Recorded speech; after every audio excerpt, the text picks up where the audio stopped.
Happy financial new year. ഇന്ന് പുതിയ financial year start ചെയ്യാണല്ലോ. അപ്പോൾ ഇന്ന് മുതൽ നിങ്ങൾ ബിസിനസ്സുകാർ, പ്രത്യേകിച്ച് ചെറുകിടക്കാരായിട്ടുള്ള ബിസിനസ്സുകാർ ചെയ്യേണ്ട ഒരു പ്രധാനപ്പെട്ട ചില കാര്യങ്ങളാണ് ഞാൻ പറയാൻ പോകുന്നത്.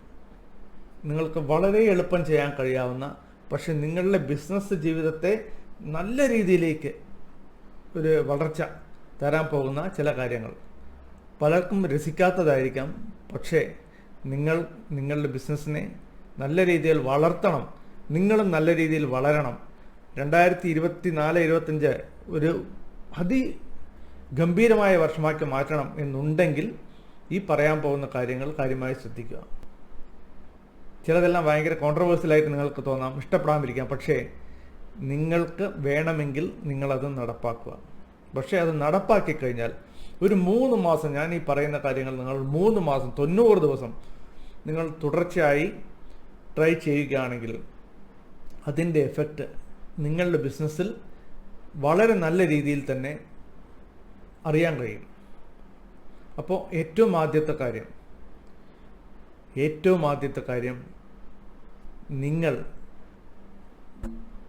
എത്രമാത്രം സോഷ്യൽ ലൈഫ്, അതായത് എത്രമാത്രം പല സംഘടനകളിലുണ്ടാവാം, അല്ലെങ്കിൽ പല കമ്മിറ്റികളിലുണ്ടാവാം, അതെല്ലാം ഉണ്ടെങ്കിൽ അതെല്ലാം ഒരു 90 ദിവസത്തേക്ക് പൂർണ്ണമായും മാറ്റിവെക്കുക. സെക്ലൂഷൻ എന്ന് പറയും, കേട്ടിട്ടുണ്ടോ? അതായത് നിങ്ങളൊരു കംപ്ലീറ്റ് ആയിട്ടുള്ള ഒരു ഐസൊലേഷനിലേക്ക്, സെക്ലൂഷനിലേക്ക്, അതായത് ഒരു ജയിൽ ജീവിതം പോലെ തന്നെ. ആടുജീവിതം 16 വർഷം എന്ന് പറഞ്ഞില്ല, അതുപോലെ ജയിൽ ജീവിതം പോലെ തന്നെ ഒരു 90 ദിവസം നിങ്ങൾ ബാക്കി എല്ലാ കാര്യങ്ങളും, അനാവശ്യമായിട്ടുള്ള നിങ്ങളുടെ സമയം എടുക്കുന്ന എല്ലാ കാര്യങ്ങളും മാറ്റിവെച്ചിട്ട് 90 ദിവസം നിങ്ങളുടെ ബിസിനസ് അത് മാത്രം ഒന്ന് ഫോക്കസ് ചെയ്ത് നോക്കൂ. എന്നോട് പലരും പറയാറുണ്ട്, എനിക്ക് ഭയങ്കര ഈ നെറ്റ്വർക്കിംഗ് ചെയ്തുകൊണ്ട് എനിക്ക് ഒരുപാട് ബിസിനസ് വളർന്നിട്ടുണ്ടെന്നുള്ള. വളർന്നിട്ടുണ്ടാവാം, പക്ഷേ ഞാൻ ഈ പറയുന്ന ഒന്ന് ചെയ്തു നോക്കൂ, അതിനേക്കാൾ നിങ്ങളുടെ ബിസിനസ് വളരും എന്നുള്ളത് ഞാൻ ഗ്യാരണ്ടി തരുന്നു. സോ 90 ദിവസം നിങ്ങൾ ചെയ്യേണ്ടത് എന്താണ്? എല്ലാ വിധത്തിലുള്ള നോയ്സുകളിൽ നിന്നും, എല്ലാ വിധത്തിലുള്ള ഡിസ്റ്റർബൻസിൽ നിന്നും മാറി നിന്നുകൊണ്ട് പൂർണ്ണമായിട്ടും നിങ്ങളുടെ ബിസിനസ്സിൽ മാത്രം ശ്രദ്ധിക്കുക. 90 ദിവസം മാത്രമേ ഞാൻ ചോദിക്കുന്നുള്ളൂ. അത് നിങ്ങൾക്ക് സക്സസ്ഫുൾ ആയി എന്ന് തോന്നുന്നുണ്ടെങ്കിൽ ബാക്കി ഉള്ള 9 മാസവും നിങ്ങൾക്ക് തുടരണം. അതാണ് ഫസ്റ്റ് വൺ. സോ സെക്ലൂഷൻ അല്ലെങ്കിൽ ഐസൊലേഷൻ. ഓക്കെ. രണ്ടാമത്തെ കാര്യം, ഈ വർഷം ഏതെങ്കിലും ഒരേ ഒരു കാര്യത്തിൽ മാത്രം ഫോക്കസ് ചെയ്യുക.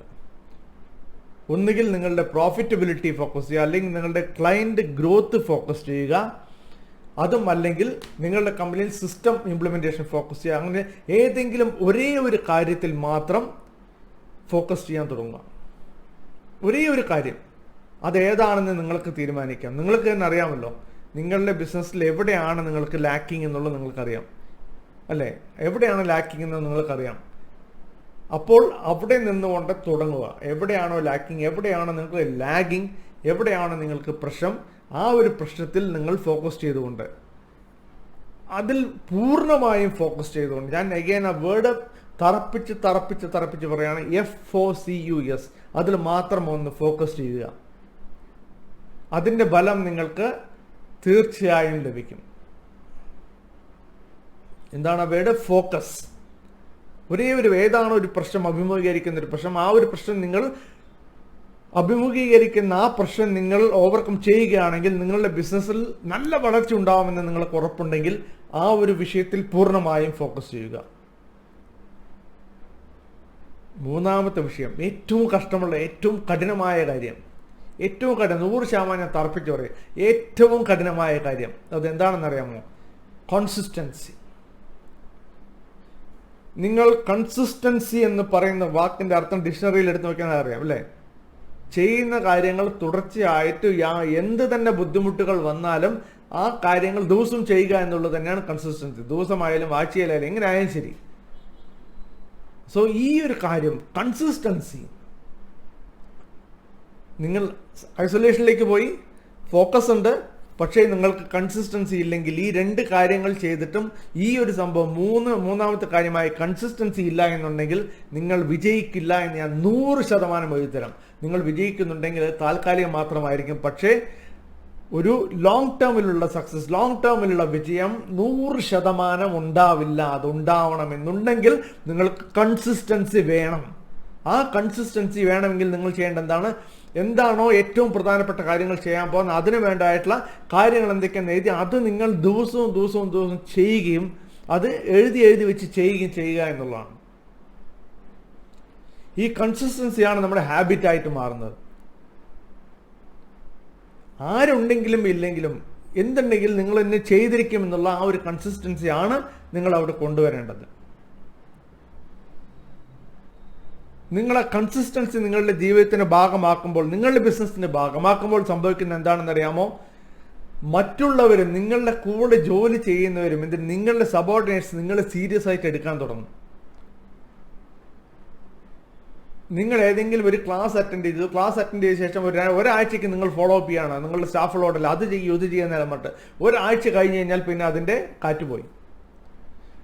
പിന്നെ കുറേ ദിവസം സാധാരണ പോലെ പോകുന്നു, പിന്നെയും വേറൊരു സബ്മിറ്റിലേക്ക് പോകുന്നു, അവിടെ പോകുന്ന ഒരു ക്ലാസ് അറ്റൻഡ് ചെയ്യുന്നു, അവിടെ അവർ അങ്ങനെ പറയുന്നു, ഉടനെ തിരിച്ച് ഓഫീസിലേക്ക് വന്നു, അതെല്ലാം ഇംപ്ലിമെന്റ് ചെയ്യാൻ നോക്കുന്നു. ഇങ്ങനെ 2-3 പ്രാവശ്യം സംഭവിക്കുമ്പോൾ നിങ്ങളുടെ കൂടെ ജോലി ചെയ്യുന്ന നിങ്ങളുടെ എംപ്ലോയീസിന് തന്നെ തോന്നുന്നു ഇയാൾ വെറുതെ ഒരാഴ്ചക്കുള്ളൊരു പുകിലാണ്, അത് കഴിഞ്ഞാൽ ഇയാൾ താനെ ഓഫായിക്കോളും എന്നുള്ളത്. പക്ഷെ അതിന് പകരം നിങ്ങളത് കൺസിസ്റ്റന്റ് ആയിട്ട് ഫോളോ ചെയ്തുകൊണ്ട്, നിങ്ങൾ ഒരു സെയിൽസിന്റെ കാര്യമായാലും ശരി അവരോട് ഫോളോ ചെയ്യുന്ന ഇപ്പോൾ നിങ്ങൾ തീരുമാനിക്കുകയാണ് അത് നാളെ ഏപ്രിൽ 1-ാം തീയതി ഇന്ന് മുതൽ ഞാൻ ദിവസവും ഒരു മീറ്റിംഗ് ഞാൻ കണ്ടക്ട് ചെയ്യും, സ്റ്റാഫുകളുടെ മീറ്റിംഗ് കണ്ടക്ട് ചെയ്തുകൊണ്ട് അതിൽ എന്തൊക്കെ കാര്യങ്ങളാണ് അവർ ചെയ്യേണ്ടതെന്ന് തീരുമാനിക്കുന്നത് എന്നുള്ളത്. അതേപോലെ നിങ്ങൾ തീരുമാനിക്കുകയാണെന്ന് വെച്ചോളൂ, ഓട്ടോമേഷന്റെ കാര്യത്തിൽ ബിസിനസ് ഓട്ടോമേറ്റ് ചെയ്യണം, എൻ്റെ കുറേ കാര്യങ്ങളിൽ ആരുണ്ടെങ്കിലും ഇല്ലെങ്കിൽ നടന്നു പോകണം, ഓട്ടോമേറ്റ് ചെയ്യണം, അങ്ങനെ അതിനുവേണ്ടി കാര്യങ്ങൾ ചെയ്തെടുക്കും അല്ലെങ്കിൽ പഠിച്ചെടുക്കുമ്പോൾ തീരുമാനിക്കുകയാണെങ്കിൽ അതെല്ലാം നിങ്ങൾ കൺസിസ്റ്റന്റ് ആയിക്കൊണ്ട് തന്നെ റിവ്യൂ ചെയ്തുകൊണ്ട് നിങ്ങൾ ഇംപ്ലിമെന്റ് ചെയ്യും, റിവ്യൂ ചെയ്യും, ഇംപ്ലിമെന്റ് ചെയ്യുക, റിവ്യൂ ചെയ്യും, ഇംപ്ലിമെന്റ് ചെയ്യുക, റിവ്യൂ ചെയ്യുക. ഈ രീതിയിൽ നിങ്ങൾ ചെയ്യുമ്പോൾ അവിടെ എന്താണുണ്ടാവുക? നിങ്ങളുടെ ജീവനക്കാർ നിങ്ങൾ പറയുന്ന വാക്കുകൾ സീരിയസ് ആയി എടുക്കാൻ തുടങ്ങും. അല്ലെങ്കിൽ അവർക്കും യാതൊരു വിലയും നിങ്ങൾ പറയുന്ന വാക്കുകളോടുണ്ടാവില്ല. ചിലർ പറയും ഫ്ലെക്സിബിലിറ്റി വളരെ പ്രധാനമാണെന്നല്ല, അതായത് ആവശ്യത്തിനനുസരിച്ച് മാറ്റി പറയാം. അങ്ങനെ പറയുന്നവർക്ക് താൽക്കാലികമായിട്ടുള്ള വിജയം ഉണ്ടാവുമായിരിക്കും, പക്ഷേ പറഞ്ഞ വാക്കിൽ ഉറച്ചു നിൽക്കുകയും അവസാനം വരെ ഉറച്ചു നിൽക്കുന്നവരുടെ വാക്കുകൾക്കായിരിക്കും ഏറ്റവും കൂടുതൽ പ്രാധാന്യം ലഭിക്കുക.